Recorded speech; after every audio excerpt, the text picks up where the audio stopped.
Bueno, buenas tardes. Hace unas semanas, Pilar, del equipo de CESUR, que maravillosamente está organizando este acto, me llamó para pedirme si podía presentar al siguiente ponente, Juan Ignacio de Arcos, y yo la verdad es que tardé, como se dice vulgarmente, 0, el tiempo de mirar la agenda y ver que no tenía ninguna incompatibilidad en aceptar, porque creo que no hay mayor orgullo para un alumno que presentar a su maestro, y eso es lo que Juan Ignacio es para mí.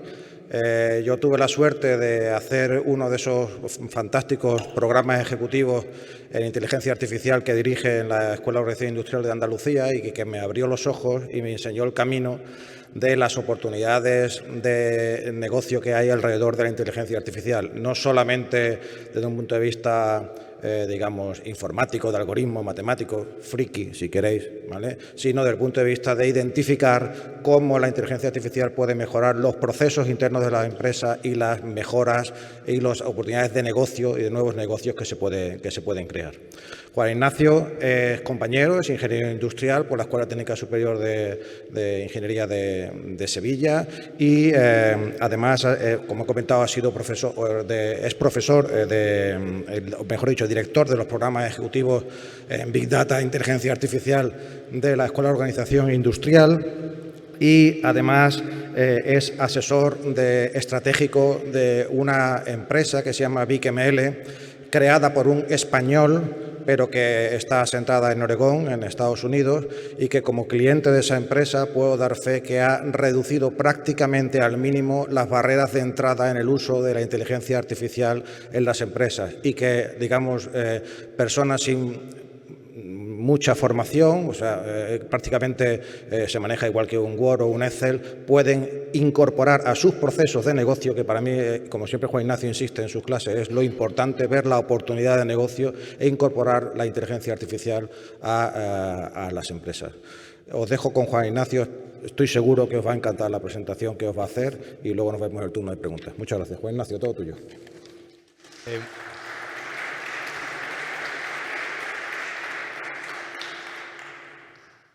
Muchas gracias, para empezar, José Andrés, por la presentación tan cariñosa. Has levantado demasiadas expectativas y espero que poder satisfacer las mismas, ¿no? Vamos a cambiar un poco el ritmo de la mañana. Hemos hablado de economía y vamos a hablar de tecnología ahora, ¿no? Y la razón es bien sencilla. La tecnología, obviamente, está en la vida de todos nosotros y tiene un poder transformador brutal sobre la sociedad, el mercado del trabajo o la misma economía, ¿no? La tenemos en nuestras vidas desde el inicio de la humanidad y con inventos interesantes como se han venido sucediendo desde el origen, ¿no? Pero presumiblemente el siglo XIX y el XX han sido los más interesantes desde este punto de vista porque se han sucedido un montón de inventos que han transformado nuestra manera de vivir, de hacer las cosas, de relacionarnos incluso, ¿no? Como pues aparte de la rueda, etcétera, pero que el invento del tipo del teléfono, el automóvil, el avión, etcétera, el transporte, pero la sociedad lo que busca realmente son tecnologías transformadoras y que sean de propósito general, porque son aquellas que pueden difundirse a lo largo de toda la sociedad y de todo el sustrato industrial, ¿no? Ahí pues nos encontramos menos tecnologías, pero fundamentalmente pues todas las tecnologías relacionadas con el vapor, la máquina de vapor, la electricidad, por ejemplo, es otra de ellas, el ordenador e incluso Internet, ¿no? Y de hecho Internet ha sido lo que nos ha llevado a la sociedad de la información de la que disfrutamos actualmente, especialmente desde 1950 en adelante, ¿no? Hoy vamos a hablar de un pequeño subconjunto de tecnologías, pocas, hay muchas y se están innovando continuamente, pero es muy difícil hacer la selección. Traigo 6, presumiblemente, como os digo, hay muchas más y necesitaremos varios foros, bastantes más foros para poder hablar de cada una de ellas, porque continuamente se está innovando. No son tecnologías que nacieran ayer ni esta semana, llevan con nosotros algunas décadas, pero sí es cierto que se están produciendo cambios significativos en la evolución de dichas tecnologías que están haciendo que el impacto que tienen en nuestra sociedad pues, sea cada vez mayor, ¿no? De ahí que hablemos en la mañana, en los 45 minutos que tengo por delante, del mundo de los chips, el mercado del espacio, muy interesante. Hablaremos de la supercomputación y de la computación cuántica. Veremos también el mundo de la robótica y veremos el nuevo concepto que se llama computación espacial para terminar, inevitablemente, lo siento, pero tenemos que hablar un poquito de la inteligencia artificial porque si no sería impensable, ¿no? Además, el resto de las tecnologías están muy relacionadas con la IA, con lo cual tiene su justificación, ¿no? Bueno, empezamos con los chips. Todos sabemos lo que es un chip, es un sustrato en donde hay un circuito integrado, en donde hay una serie de componentes, un gran número de componentes básicos, como son transistores, resistencias y condensadores, ¿no? Lo que tenemos en los ordenadores, nuestros móviles, nuestros automóviles son chips convencionales, pero quiero tratar hoy un segmento muy concreto que son las GPUs, ¿no? Porque están muy relacionados con el mundo de la inteligencia artificial. Son las unidades de procesamiento gráfico que en su inicio, en los años 90 aproximadamente, tenían una vocación muy concreta, que es el diseño gráfico y el mundo de los juegos, ¿eh?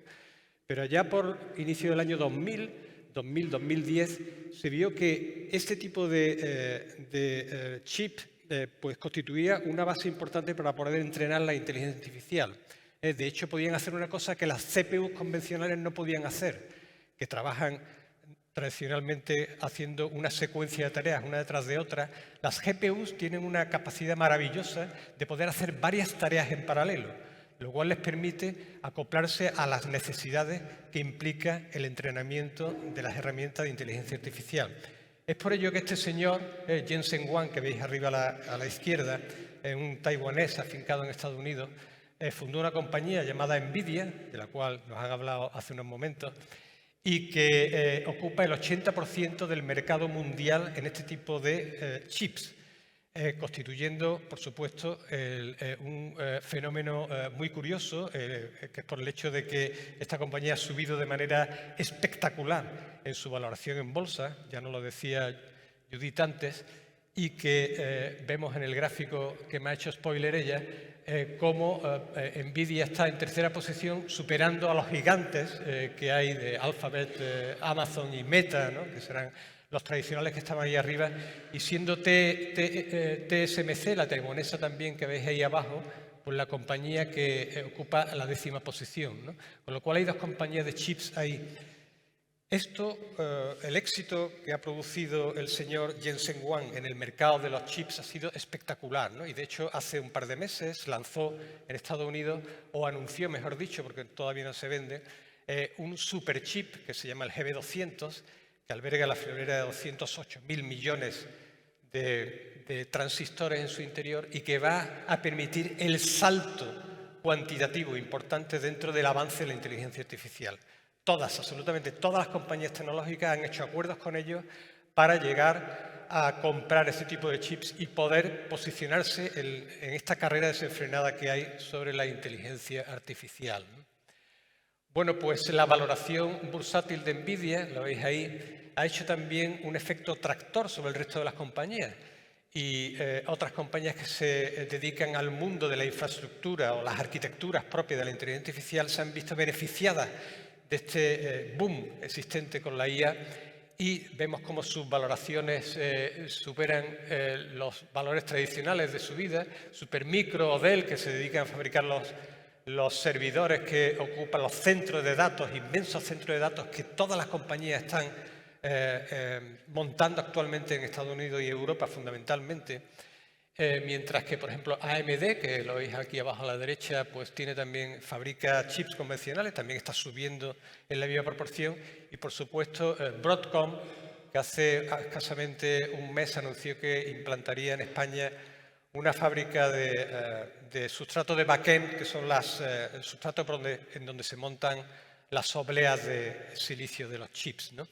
El sitio donde lo va a montar esta compañía en España aún es desconocido, no está anunciado al menos, y la inversión es de 1.000 millones de dólares. Esto es poco comparado con lo que está haciendo Estados Unidos en relación a las inversiones, que está multiplicando este tipo de ayudas. Biden lo tiene muy claro y está consiguiendo que haya bastantes compañías que se implanten en Estados Unidos para la fabricación de chips. Porque hay una guerra abierta, ya lo citábamos antes en la charla anterior, entre Estados Unidos y China para conseguir quién es el número uno en la fabricación de estos superchips, dado que es el core, es el alma del avance de la inteligencia artificial.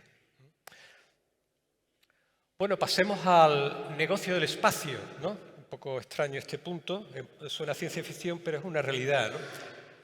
Hay una serie de compañías norteamericanas que han hecho un avance tecnológico muy importante y es el hecho que las lanzaderas espaciales, es decir, las etapas de propulsión que elevan los cohetes al espacio exterior, pues sean reutilizables. Eso es importantísimo, porque eso abarata considerablemente los costes de una misión espacial. Es por tanto que es más que previsible que ese abaratamiento también lleva aparejado el negocio del turismo espacial. Ya de hecho se está produciendo. Esto no es el futuro, esto es el presente. Hay una serie de compañías que operan en el espacio exterior. Si tuviéramos que hablar de franjas, hablamos de la franja de 300-400 kilómetros, que es donde opera la Estación Espacial Internacional, en donde hay dos compañías provenientes de las empresas tecnológicas, que son Blue Origin y SpaceX, el señor Musk y el señor Bezos de Amazon, que están operando tradicionalmente en esas alturas, y especialmente SpaceX es la que está realizando un número de vuelos bastante considerable, lo veis aquí en el gráfico de la derecha. Por debajo de esa franja de 300-400 tenemos la franja suborbital, en donde está el Virgin Galactic del señor Richard Branson, que lo que opera es debajo de una línea que se llama la línea de Kármán, ¿no? Que separa la atmósfera terrestre del espacio exterior, ¿no? El señor Branson pues, lo consiguió es lanzar el año pasado, en junio del 2023, el primer vuelo comercial con pasajeros como nosotros a bordo, por el módico precio de $500,000, y se sintieron muy satisfechos de ese viaje. Hay planificados más vuelos de este tipo, obviamente, y se irán abaratando con el tiempo, como casi con cualquier tecnología que ha habido hasta ahora, ¿no? Si seguimos bajando de altura, ¿no? Y nos acercamos más a la Tierra, tendremos la franja de 30-40 kilómetros, donde nos encontramos una serie de compañías españolas muy interesantes. Zero to Infinity es una compañía española que tiene la patente de este tipo de vuelos, donde hay una cápsula reducida, en donde caben 6-7 personas. Tiene la ventaja de que al subir a esa altura no tienen que utilizar trajes presurizados, lo cual es muy interesante, y que pues aún no ha lanzado vuelos comerciales, porque se da la circunstancia de que de esa compañía se escindió otra llamada EOS-X, a la cual pertenece esta foto de aquí de la derecha, que sí ha anunciado el primer vuelo comercial. Y lo digo aquí porque en enero dijeron que iba a suceder el mes de mayo, es decir, dentro de unos días, y el vuelo saldría desde Sevilla. Si entráis en la página web de EOS-X, veréis que hay un anuncio que dice cancelado. No tenemos noticia de qué ocurre, pero es posible que esto llegue a suceder en algún momento. Desgraciadamente de EOS-X salió escindida otra compañía llamada Allo-Space, que la veis ahí también, que tienen anunciado su vuelo para el 2026 y que digo desgraciadamente porque están a la gresca. Actualmente están en los tribunales las tres compañías españolas porque están intentando saber exactamente quién tiene la patente de esta tecnología tan novedosa. Independientemente de eso, hay una compañía francesa, Cefalto, que se supone que para el 2024 tiene previsto su primer vuelo de este tipo, con la cápsula sobre el globo aerostático, y Space Perspective, que para el 2015 americana, todas operan con este tipo de tecnología, ¿no? Aquí la controversia, y hablaré de algunas controversias sobre estas tecnologías, está en la utilización de los servicios públicos, es decir, los sistemas de control aéreo. Tened en cuenta que cada vez que hay una misión que se eleva, se mantiene durante algunas horas en el espacio y vuelve a la Tierra, hay una serie de controladores aéreos, ¿no?, que están pagados por el gobierno, que tienen que enrutar todo el tráfico comercial hacia otros puntos, ¿no?, por temas de seguridad, obviamente, ¿no? No solo en la salida, sino en la reentrada, ¿no? Y además hay algunos de ellos, la solución de SpaceX, por ejemplo, tiene una etapa intermedia que se desecha y cae a la Tierra, con lo cual eso produciría problemas con los vuelos comerciales. Bueno, pues ese uso, que hasta ahora es gratuito, bueno, el señor Biden dijo la semana pasada que iba a aplicar una tasa para las compañías de este tipo, que tuvieran que pagar porque están utilizando esos servicios y alguien los tiene que pagar, ¿no? Los tiene que pagar el gobierno, ¿no? Bueno, el señor Elon Musk, podéis imaginaros que ha reaccionado con gran enfado a este tipo de taxa. Veremos lo que sucede en el futuro. Pasemos a otra tecnología, que es la de la supercomputación y la computación cuántica, ¿no? Son dos conceptos distintos. La supercomputación, tenemos la imagen de esos grandes ordenadores que ocupan habitaciones completas, ¿no?, en un ambiente más o menos refrigerado, y que utiliza una medida de su capacidad o su potencia de cálculo, que es el FLOPS. El FLOPS es lo que haría una persona normal y corriente durante un segundo haciendo una suma sencilla, ¿no? Bueno, pues hemos alcanzado en el 96 el teraflops, que es un billón de flops. En el 2008 alcanzamos el petaflops, que son 1.000 millones de flops. Y en 2022 ya los americanos han superado el exaflops. Esto parece una tontería, pero el exaflops es una barrera importante que permite la solución de una serie de problemas que hasta ahora eran imposibles de resolver o que tardaríamos varios años en resolver. Para haceros una medida comparativa, un ordenador que trabaja en la franja del exaflops, lo que hace en un segundo, pues una persona normal y corriente necesitaría 31.700 millones de años haciendo una suma en cada segundo para hacer la equivalencia en potencia de cálculo.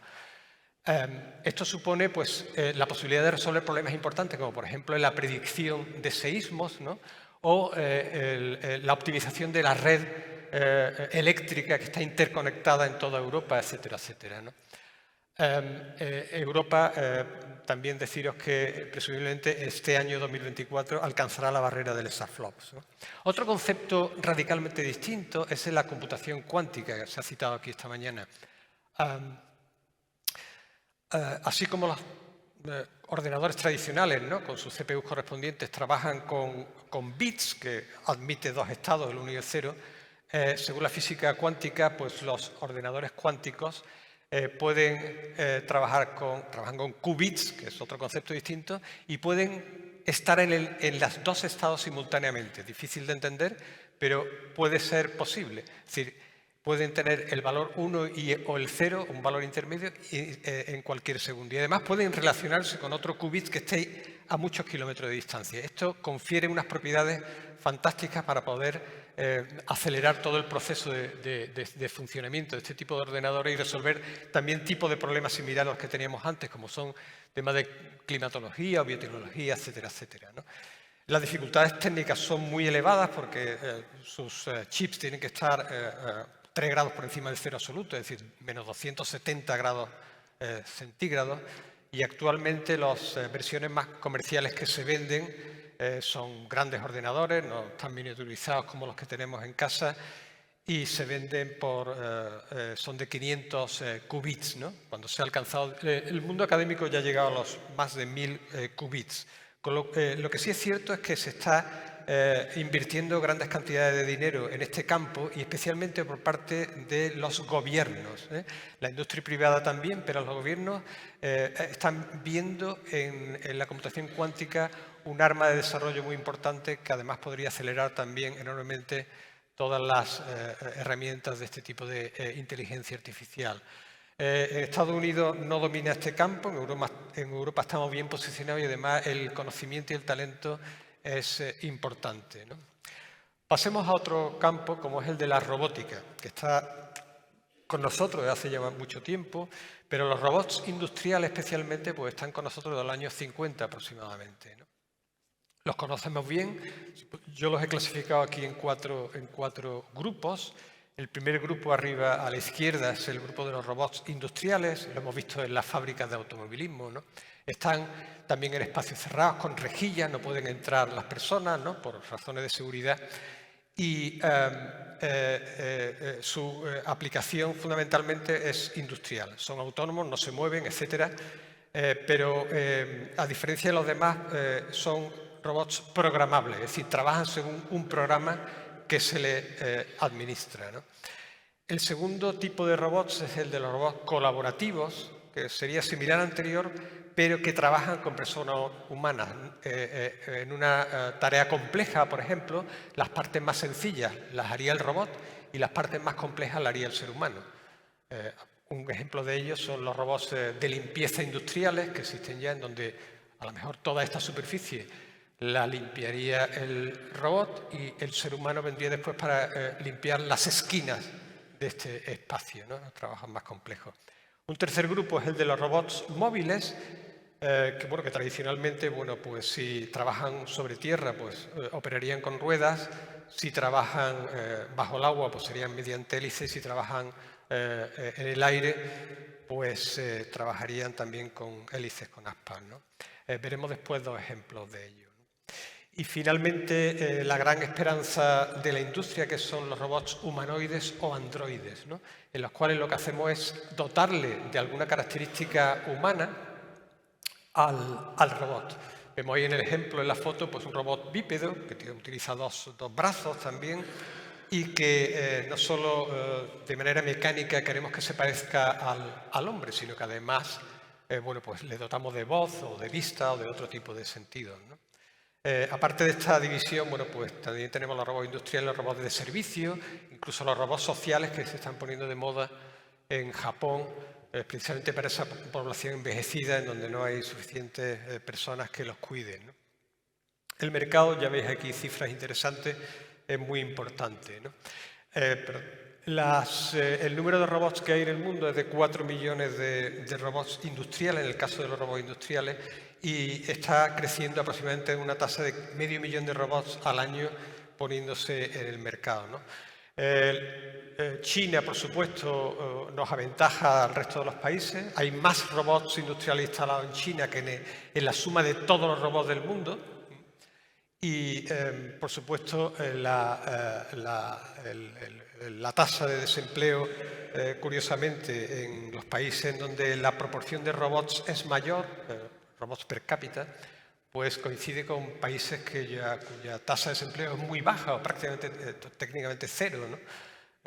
Con lo cual es previsible que en este tipo de países la incorporación de los robots sea cada vez mayor. China, de luego, tiene un foco puesto en este tema y está absolutamente convencida de que va a ser la número 1 en este campo, ¿no? Las aplicaciones en el tipo de robots industriales, lo veis ahí, manipulación, soldadura, etcétera, etcétera, y la de servicio, pues precisamente transporte, la limpieza profesional, el campo de la medicina, hay muchos robots de servicios. En el campo de la hostelería se están incluyendo, ya hay restaurantes en donde únicamente hay robots sirviendo tal, en España también, en Palma de Mallorca ya hay experimentos haciendo robots que sirven en las mesas, etcétera, ¿no? Para gran preocupación de los camareros, ¿no? ¿El futuro cuál es en cuanto a la robótica? Bueno, pues lo veis ahí, los costes laborales siguen subiendo, es decir, esto parece que es una tendencia que es difícil de parar, y a su vez los costes por unidad robótica están bajando casi a la misma tasa. ¿Cuál es el futuro? No sabemos, pero seguramente irá sustituyendo a personas humanas este tipo de robots de servicio y especialmente aquellos robots que se le denomina, ya he comentado antes, los humanoides. ¿Por qué? Porque son multimodales, pueden hacer varias cosas a la vez, ¿no? Con una ventaja indudable sobre lo que hay hoy en día en el mercado. Se le dotará de más inteligencia artificial y, bueno, aquí el tema que está en los papeles también, en la prensa, es qué va a pasar con los impuestos. O sea, ¿quién va a pagar esto? Cuando hay un puesto laboral que se amortiza con un robot, ¿quién debería pagar impuestos o qué, ¿no?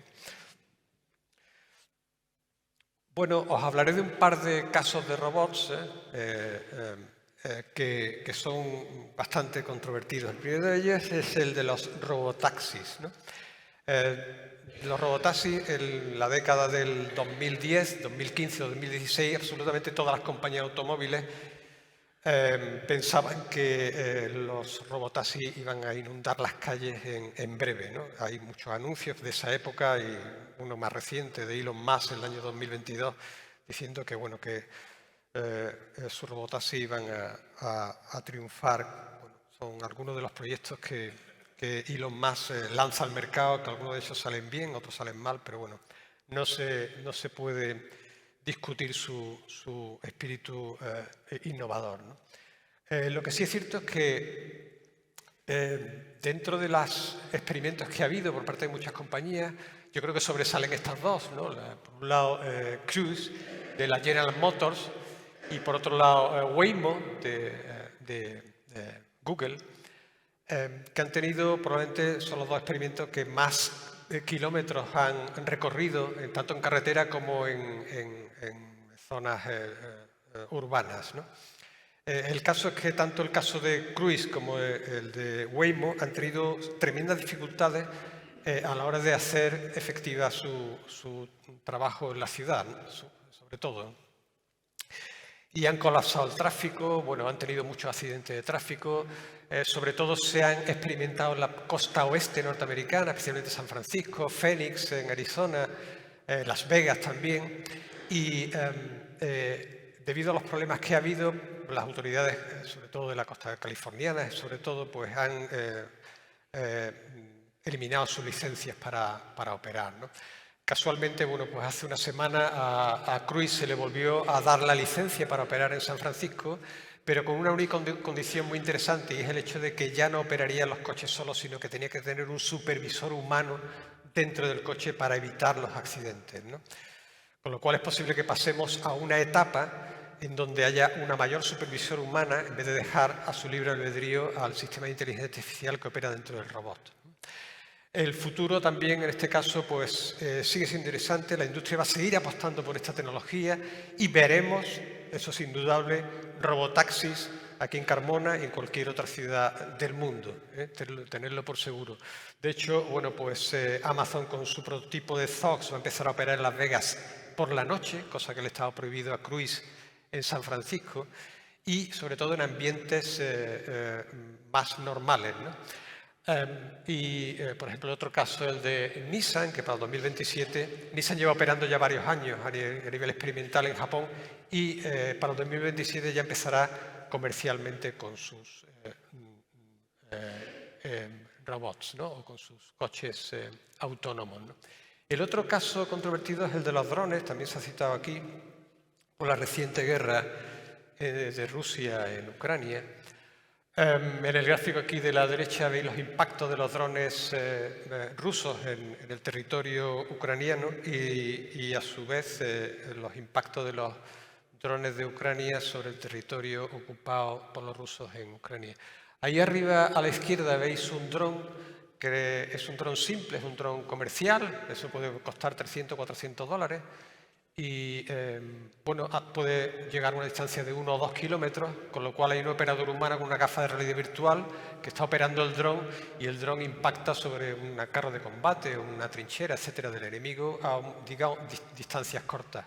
Estos son los drones más domésticos, son los drones personales, ¿no? Y pueden tener impacto, como veis ahí abajo, ¿no? Pero Ucrania se ha especializado en este campo y ha visto una posibilidad enorme de utilización de los drones como cambio de paradigma en la guerra y está fabricando, está haciendo que su industria, actualmente podemos contar aproximadamente unas 100 empresas en Ucrania que están fabricando drones precisamente para ayudar al ejército ucraniano en su lucha contra Rusia, ¿no?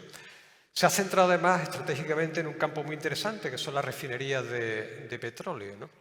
Podía haberlo hecho en los barcos petroleros o los centros de extracción de petróleo, pero se está centrando en las refinerías muy inteligentemente, ¿no?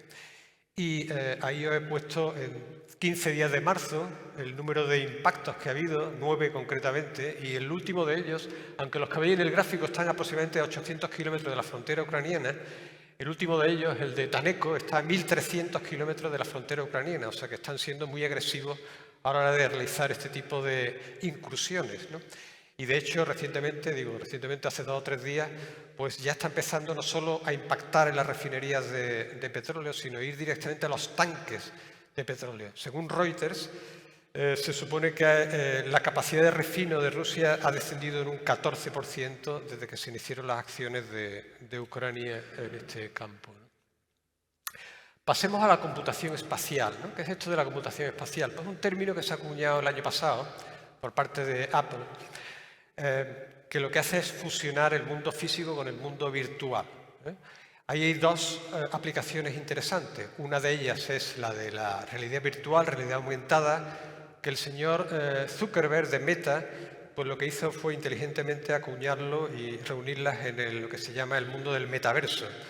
Desgraciadamente, Zuckerberg lanzó esa idea del metaverso justamente en el segundo semestre del 2022 y le coincidió, desgraciadamente, como digo, con el advenimiento de ChatGPT y por OpenAI.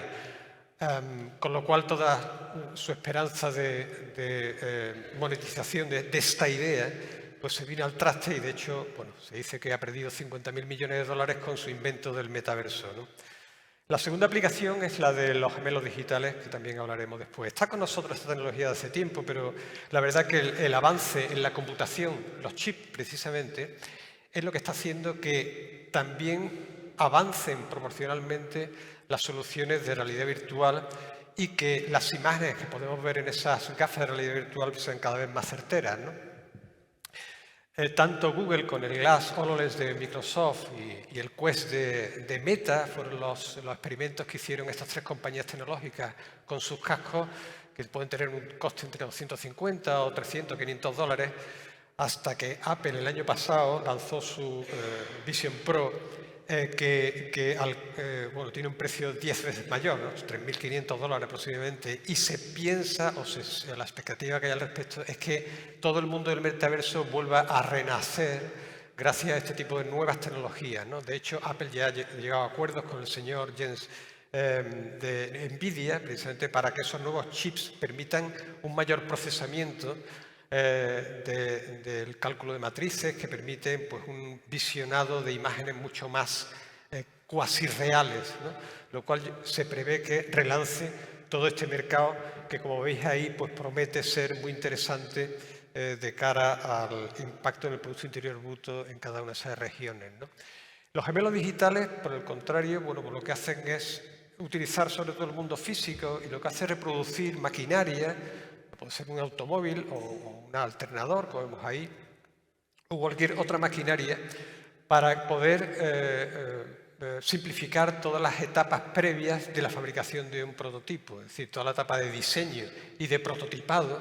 Si tenemos un gemelo digital, pues en vez de trabajar directamente con una unidad física, podemos trabajar con el gemelo digital. Eso abarata considerablemente los costes, con lo cual eso permitirá que se avance fundamentalmente en el time to market, es decir, cuando uno diseña un prototipo, pues lo puede poner en el mercado mucho antes que su competencia. De ahí que haya unas inversiones millonarias en conseguir la tecnología necesaria para conseguir estos gemelos digitales de una manera rápida. Creemos que con el advenimiento de estas nuevas capacidades de los chips, esto va a suceder pues en breve. Otra parte interesante es la estandarización de este tipo de tecnologías, que aunque pensemos que, bueno, que hay uno solo en el mercado, hay muchos y además no se entienden entre sí, con lo cual estandarizar esos métodos para poder intercambiar entre empresas estas tecnologías es fundamental, y eso está ocurriendo en el mundo de los gemelos digitales. He apuntado ahí abajo lo de la vida digital. ¿Por qué? Porque no solo nos estamos circunscribiendo al mundo físico, estamos entrando los gemelos digitales en el mundo personal. Y ya hay experimentos, España es pionera en eso, en reproducir, por ejemplo, un corazón, hacer un gemelo digital del corazón con todas sus características físico-químicas, ¿no? Presión, temperatura, humedad, la tensión que produce el impacto del bombeo de la sangre en el corazón, etc. Eso, indudablemente, es sumamente interesante en el mundo médico, porque es que, en vez de tener que operar a una persona a corazón abierto, podría hacerse en el gemelo digital y probar determinados mecanismos de operación o incluso tratamientos médicos que pudieran simplificar todo este tipo de operativas sin riesgo de vidas humanas, ¿no? Bueno, señores, entramos en el último apartado, ya supongo que tendréis hambre, y he dejado esto de la inteligencia artificial porque, bueno, ya todos somos expertos, todos los días hay noticias interesantes sobre la IA y, por tanto, más o menos todos sabemos lo que es, ¿no? Pero aún así, para el que no lo sepa, os diré que la inteligencia artificial es aquel campo de la ciencia y la ingeniería que lo que hace es emular las funciones cognitivas del hombre en la máquina, ¿de acuerdo? Es un concepto muy amplio y allá por los años 80 aparece otro nuevo concepto que es el del Machine Learning. Machine Learning es un nuevo enfoque de la inteligencia artificial que venía desde los años 50, en el cual lo que hacemos, en vez de darle instrucciones a la máquina, darle conocimiento a la máquina, lo que hacemos es que le damos los datos del pasado, obviamente, y le decimos a la máquina que aprenda por sí mismo. Esta es la verdadera realidad de la inteligencia artificial. Es la inteligencia artificial que funciona, la del Machine Learning.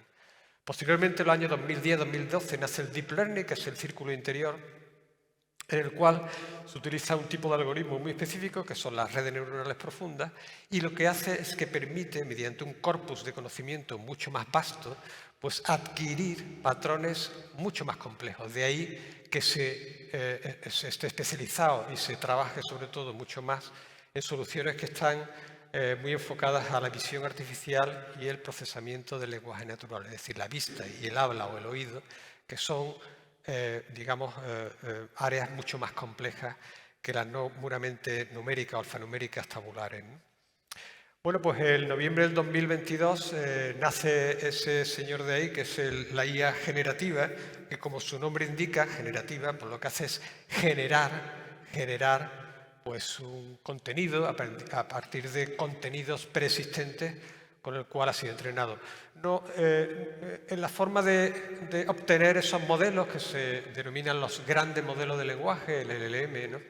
Pues es muy similar al Machine Learning tradicional, es decir, hay un gran corpus de conocimiento en donde bueno, pues al algoritmo se le entrena y genera un modelo, y ese modelo después pues hay una etapa de inferencia sobre la cual bueno, queremos averiguar algo y al modelo se le aplica un input y el modelo da un output que puede ser muy diferente. En este caso de la IA generativa, lo que tiene de curioso es que el output, la salida, pues puede ser texto, imágenes, vídeo, audio, código incluso, bueno, que sería texto en definitiva, ¿no?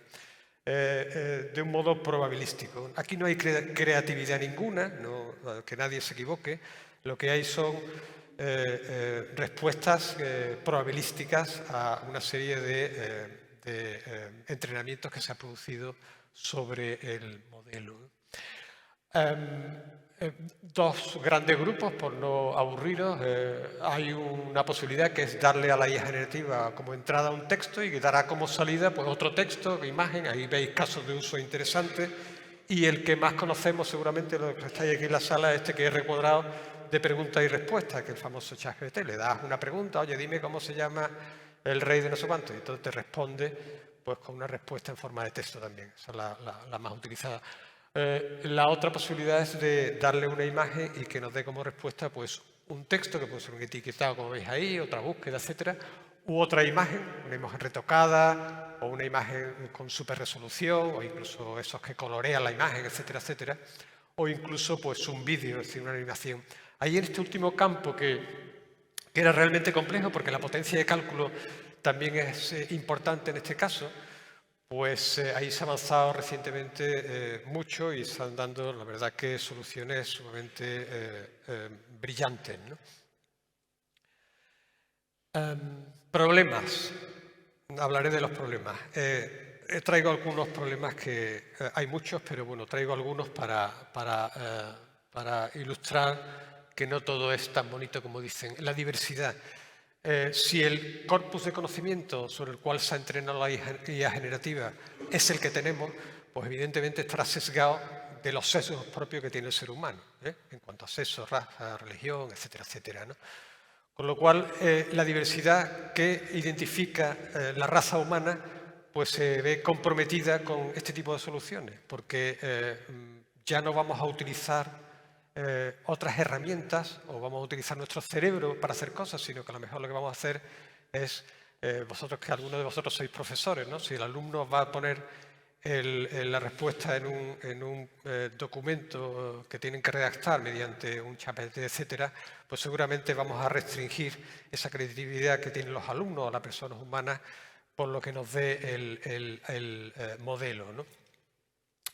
Por tanto, el tema de la educación es un tema importante y está en entredicho actualmente. El ejemplo que os pongo aquí es, bueno, pues es uno de los segundos ejemplos que ponía antes. Es una herramienta llamada Midjourney, es una herramienta que tú le metes un prompt, le haces una pregunta y te genera una imagen, ¿no?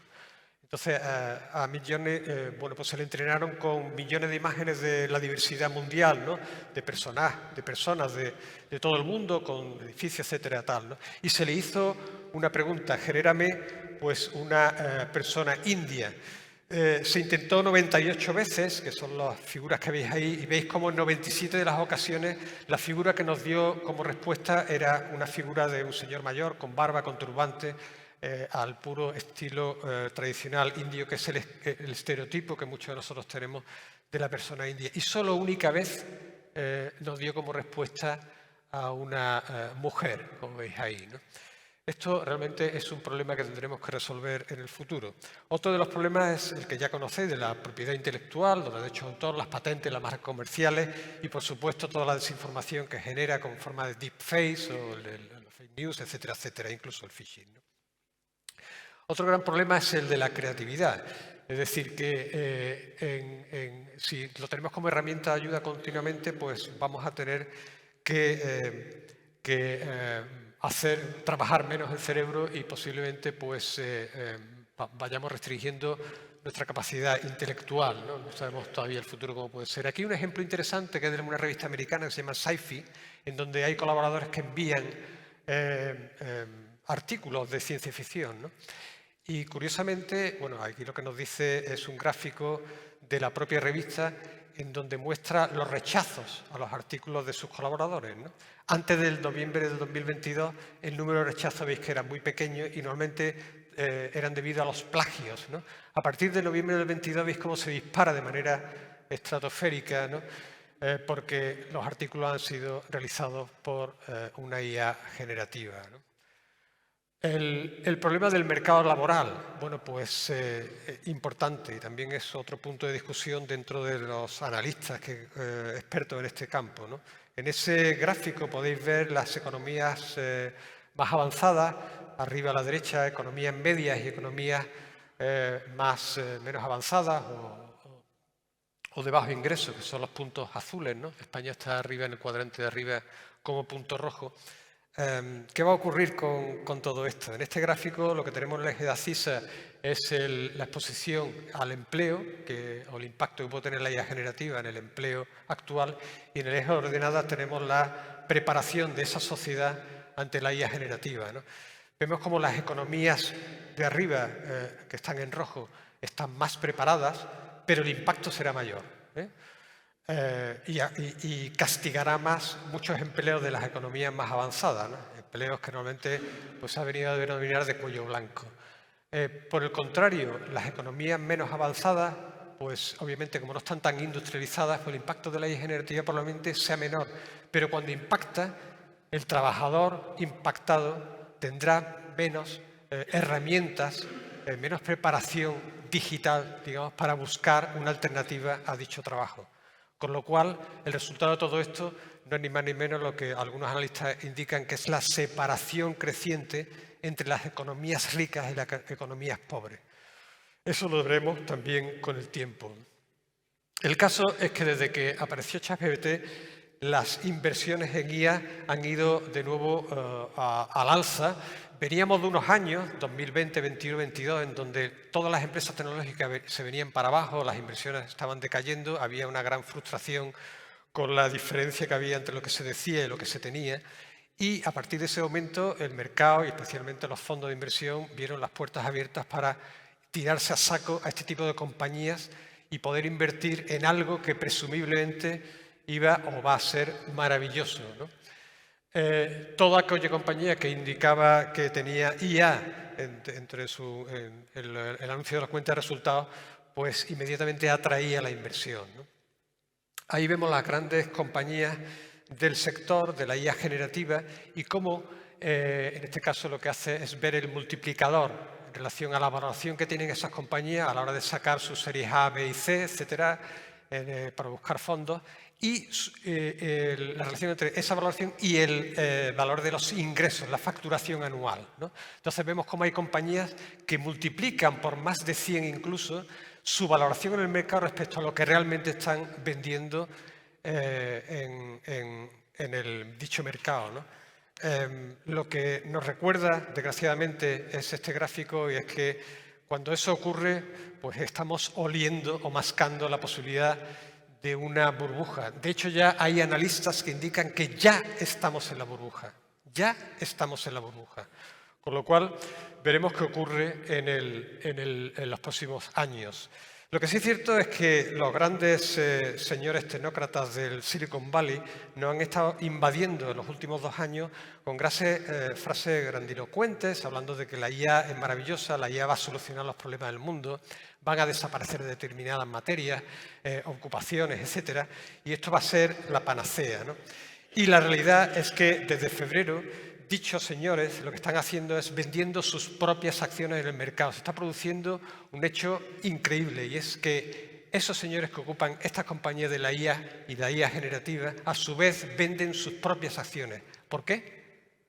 Seguramente están entrando o han encontrado alguna otra tecnología alternativa que es mucho más interesante que la suya propia. No lo sabemos.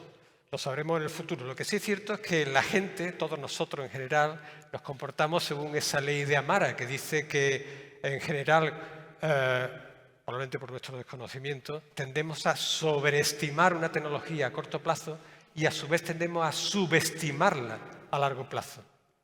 Eso ha sucedido con absolutamente todas las tecnologías que ha habido en la historia.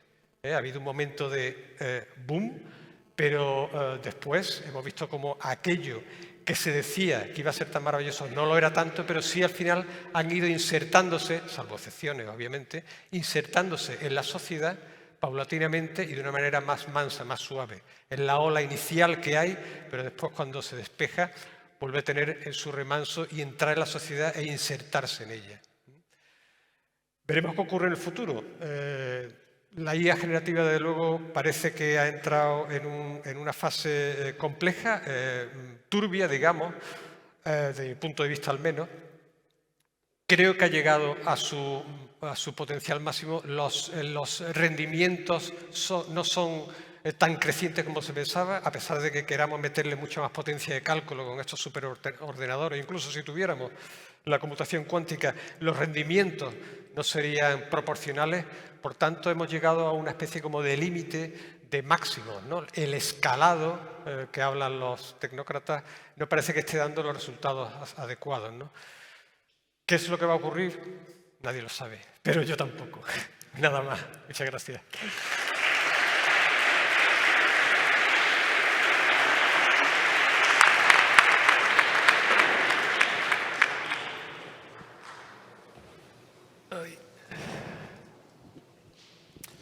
Bueno, muchas gracias, Juan Ignacio. Espero que nos haya defraudado. A mí, desde luego, no me ha defraudado.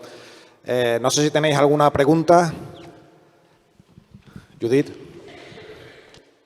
Muchas gracias y enhorabuena por la presentación. La verdad es que me ha gustado muchísimo. Tengo una pregunta relacionada con cuántica, porque de hecho este es un tema que estamos trabajando ahora en el Real Instituto Elcano. Y la conclusión a la que estamos llegando de manera preliminar, pero me gustaría conocer tu opinión, es que realmente la Unión Europea en general y España en particular no tenemos mucho que hacer en computación cuántica. Yo pienso, por ejemplo, en la inversión que está haciendo el Barcelona Supercomputing Center, ¿no?, para crear un chip cuántico de 14 qubits, cuando IBM, por ejemplo, ya está muy por encima, ¿no? Entonces me pregunto si realmente eso tiene sentido o si no deberíamos explorar otros elementos de la cuántica, como por ejemplo las comunicaciones o la sensórica, y ver qué margen tenemos para realmente que España y la Unión Europea se hagan un camino y sean potencias en comunicaciones o sensórica, partiendo de la base de que quizás hemos perdido el tren en computación cuántica y reconociendo de todas formas que la computación cuántica es una tecnología que todavía está en fases muy iniciales, ¿no? Entonces quería conocer tu opinión al respecto. Gracias. Sí. Vamos, estoy absolutamente de acuerdo contigo. Es decir, que yo además tengo una experiencia personal, formo parte del grupo de expertos para el desarrollo del programa de inteligencia artificial aquí en la Junta de Andalucía, ¿no? Para Andalucía, que ya salió el año pasado, salió publicado. Entonces, a mí las primeras versiones, los primeros borradores que me enviaron, vi con asombro cómo uno de los ejes principales de la inteligencia artificial era la computación cuántica, ¿no? Lo cual a mí me dejó absolutamente desconcertado, porque primero no tenemos experiencia ninguna, hay algunas cosas que se hacen a nivel universidad en España, pero no hay talento en ese sentido. Y lo que sí hay es una gran máquina de mercadotecnia detrás que nos está lanzando pues, mensajes de que esto va a ser maravilloso y que vamos a tener los supercomputadores cuánticos en nuestros hogares prácticamente, ¿no? Y nada más lejos de la realidad. Es una tecnología sumamente compleja y yo, en mi opinión, yo creo que por lo menos quedarán un par de décadas hasta que tengamos ordenadores cuánticos medianamente comercializables, ¿no? Lo que se vende actualmente, lo que decía yo antes, IBM lo hace con 500 qubits y lo venden a grandes instituciones norteamericanas para un tema concreto o algún complejo médico tal, pero el mantenimiento de esa infraestructura es muy, muy compleja.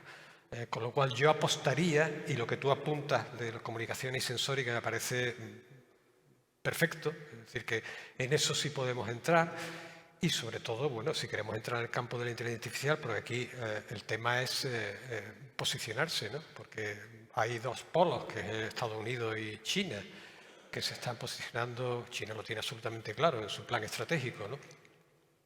En este campo, de ahí la guerra de los chips, que nos citabas antes tú, y hay otras industria auxiliar alrededor de la IA, que la IA ha venido para quedarse, ¿no? Aunque hayamos hablado lo que hemos hablado con sus problemas, etcétera, como cualquier otra tecnología, pero ha venido para quedarse, pues ahí sí podemos ser competitivos, ¿no?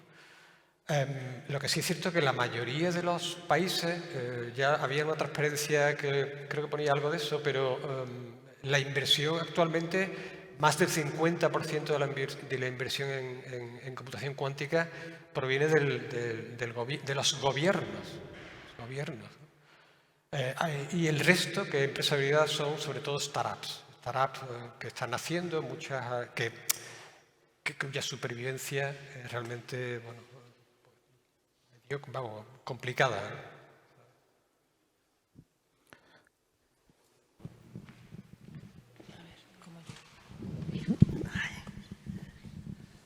Gracias, Juan Ignacio. Ha sido interesantísimo, la verdad. Los billetes espaciales están a 150.000 euros, ¿eh? El que va a salir de Sevilla. Digo, si te sobra. Mira, una cuestión. No sé si cabría plantearse el estado de situación de la cuestión del tema de regulación. Se habla mucho de la necesidad de los campos de regulación, de cómo se... ¿Cuál es el estado de debate en este momento en el mundo sobre eso, sobre la regulación, los campos que habría que hacerla, el organismo o un órgano internacional, no sé, el ámbito de la regulación, el ámbito institucional de la regulación? ¿Cómo está la cuestión? Bueno, no sé, yo creo que Judith ha estado muy brillante antes cuando ha hablado de la regulación, ¿no? Y de la superregulación. Actualmente hay un líder, digamos, podría hablar así, de la regulación, que es Europa, ¿no? Y bueno, también todo es criticable, pero el discurso de que si la innovación va a ser mediatizada por la regulación, yo tampoco me lo creo mucho. Es decir, que yo creo que puede haber innovación con regulación. Lo que nadie sabe es si Europa está excediéndose en su regulación o no. Sí es cierto que, Judith lo decía, creemos que los demás países se van a ver en nuestra regulación y van a hacer lo mismo. Ha sucedido con GDPR, por ejemplo, está sucediendo, ¿no? Hay otros países que son más ácratas en todo este tipo de actuaciones, tratamiento del dato, etcétera, pero pero están adaptándose, no porque abracen nuestra manera de ver las cosas, sino por necesidad. Es decir, si las empresas quieren operar en Europa y Europa sigue siendo un mercado muy importante, pues tienen que adaptar su manera de tratar los datos para poder entrar en Europa. Pero si por ello fuera, no tendrían tanta regulación. No sé si nosotros somos excesivamente rigurosos en este tema o no, pero bueno, estamos más protegidos, sí, bien. Pero es cierto que eso dificulta el que algunas empresas pues salgan a la calle y al mercado sobre todo, ¿no?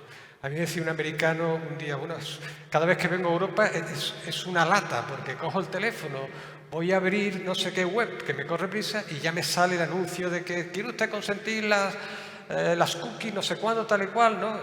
Eso no ocurre en Estados Unidos ni, por supuesto, en China, que te voy a contar, ¿no? Por tanto, yo no tengo una posición clara en relación a la regulación. Yo creo que yo soy europeo, me siento europeo y estoy razonablemente satisfecho con lo que estamos haciendo, ¿no? Tampoco sé qué podría suceder si tuviéramos menos regulación, ¿no? Pero lo que sí es cierto es que yo veo a Estados Unidos y la verdad es que allí las facilidades para crear empresas de este tipo son mucho mayores y yo creo que por eso es un factor que hace que estén donde estén, en el ranking que hemos visto. Yo tengo una pregunta que hacerte, Juan Ignacio. Desde el punto de vista de la empresa, normalmente normalmente no, siempre las empresas tienen una capacidad inversora limitada, ¿vale? Sobre todo a la luz de los datos que hemos visto de los ponentes anteriores, cuando digamos el capital y la plantilla media de las empresas españolas pues está por debajo de las 10 personas, ¿no? El 95% de las empresas andaluzas tienen menos de 10 personas y el 98% menos de 50, ¿no? Entonces, al ritmo de la evolución tecnológica que estamos viviendo, parece que ya ChatGPT, que lo has comentado, lleva con nosotros toda la vida, pero hace 18 meses no había ChatGPT ni probablemente muchos se lo esperaban. Entonces, uno de los problemas es que las empresas, dado que estamos aquí en un medio empresarial con CESUR y con el observatorio, uno de los problemas a los que se enfrentan es ¿a qué carro me monto? ¿Vale? O sea, ¿cuál es la tecnología que debería de elegir? Porque una mala elección puede llevar al traste una viabilidad empresarial porque eliges una tecnología que al cabo de 6 meses o de un año ha quedado obsoleta por otra que la competencia la adquiere y te lleva por delante, ¿no? Entonces, asumiendo que es una pregunta difícil porque depende de la empresa, depende del sector, depende de muchas circunstancias, pero si tú tuvieras que elegir por una tecnología y por una forma de incorporar esa tecnología que elijas dentro de la empresa estándar, no estamos hablando de la gran empresa andaluza, sino la empresa estándar, ¿cuál sería? Esa pregunta es dificilísima, ¿no? Efectivamente, depende de la capacidad de compra o de la empresa, el volumen, ¿no? Yo ahí sí veo en Andalucía, por ejemplo, la gran empresa o empresas grandes, pymes grandes, por así decirlo, ¿no? Y las startups pequeñas de menos de 10 trabajadores, 5 trabajadores, que hay pues una cantidad importante, bueno, el comportamiento es muy diferente, ¿no? La empresa pequeña nace tecnológicamente mucho más viva, eso sí es cierto, con lo cual es más nativa en todo ese uso de las tecnologías y por tanto tiene más olfato, mientras que la gran empresa que proviene con estructuras mucho más consolidadas, suelen ser más conservadoras a la vez, pero tienen más capacidad de compra, con lo cual podrán tener la posibilidad de dividir su presupuesto en tecnología en 2 o 3 tecnologías que presumiblemente les permita probar y elegir, ¿no? Ahora mismo es muy difícil porque el abanico es tremendamente amplio en tecnología, ¿no? Y además depende de la vocación de la empresa, ¿no? Lo mismo una empresa aceitunera, que evidentemente, que una empresa de tecnología de la información, ¿no? Las empresas de fabricación tradicionales, aunque parezca mentira, tampoco están tecnológicamente bien posicionadas, ¿no? Entonces yo creo que el capítulo de la formación es importantísimo, o sea, formar a las personas es fundamental, lo hemos visto, se ha dicho ya aquí 2 o 3 veces, ¿no? Eso no es tecnología, pero sí es preparación para la tecnología. Y eso es fundamental para que no te vengan los gurús de la tecnología diciéndote que métete en la computación cuántica o métete en este ChatGPT, ¿no? Porque ahora mismo lo único que suena, desgraciadamente, para las empresas pequeñas es que tú vas a hablar con el CEO, con el director general de cualquier compañía y lo que dice, quiero hablarte de, bueno, pues de inteligencia artificial, o quiero hablarte de machine learning, de lo que realmente se puede hacer en un proceso productivo, optimizar un proceso o predecir el nivel de compra de mi cliente o adquirir nuevos clientes. Hay casos de uso realmente muy interesantes y que ya están contrastados. Y sin embargo, el consejero delegado, el director, dice, no, a mí háblame de la IA generativa. Yo no quiero saber nada. Eso ha ocupado la agenda de la mayoría de las empresas pequeñas, ¿no? Incluso de las grandes, porque incluso las grandes analistas del sector, McKinsey, etcétera, KPMG, etcétera, están vendiendo la idea como si fuera suya, lo cual es bastante preocupante, ¿no? Con lo cual, bueno, por resumir el asunto, decidir una tecnología dependerá muy mucho del proceso productivo donde esté la empresa. Y si me apuras, yo antes de meterme en inventos de pájaros y flores y burbujas de gas, lo que sí intentaría es ordenar mi casa. Y ordenar mi casa sería establecer una infraestructura tecnológica simple, en donde todas las áreas de negocio pudieran hablarse entre sí en la base de los datos. ¿Vale? Seguimos teniendo la mayoría de las empresas con el director que tiene sus datos, el otro director que tiene sus datos y que no se hablan entre sí por lo que sea. Con lo cual, como primera medida donde yo invertiría para empezar a hablar de pasos posteriores es unificar toda la información que tiene una compañía. Porque eso es clave. Cualquier otro proyecto que hagamos cuesta el doble por el mero hecho del desorden, hablando mal y pronto, que existen desde el punto de vista del sistema de información en las compañías. Y tú te dedicas a eso, o sea que de esto lo conoces bien. No puedo estar más de acuerdo con lo que acabas de decir. ¿Alguna pregunta más?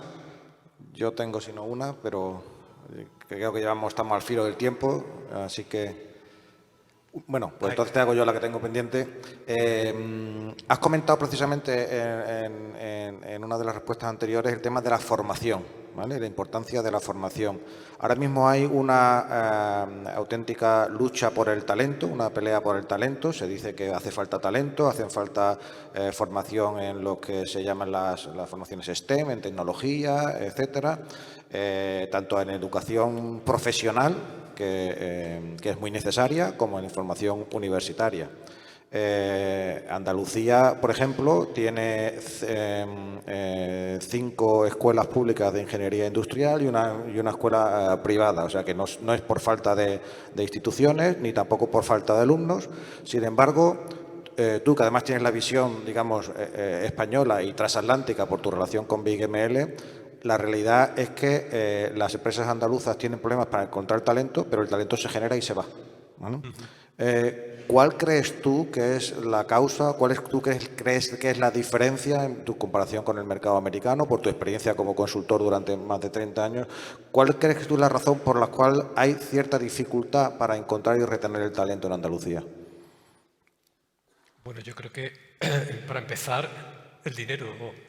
O sea que desgraciadamente es así, el factor económico pues es lo que tenemos, ¿no? Entonces los chavales se van a Madrid o Barcelona fundamentalmente porque hay primero un mercado laboral más amplio, ¿no? Dentro de esa escasez que comentabas antes, y porque los salarios son mayores. El diferencial que hay entre Madrid, Barcelona y Andalucía, por ejemplo, pues sigue siendo importante. Eso desgraciadamente es así, no podemos obviarlo, ¿no?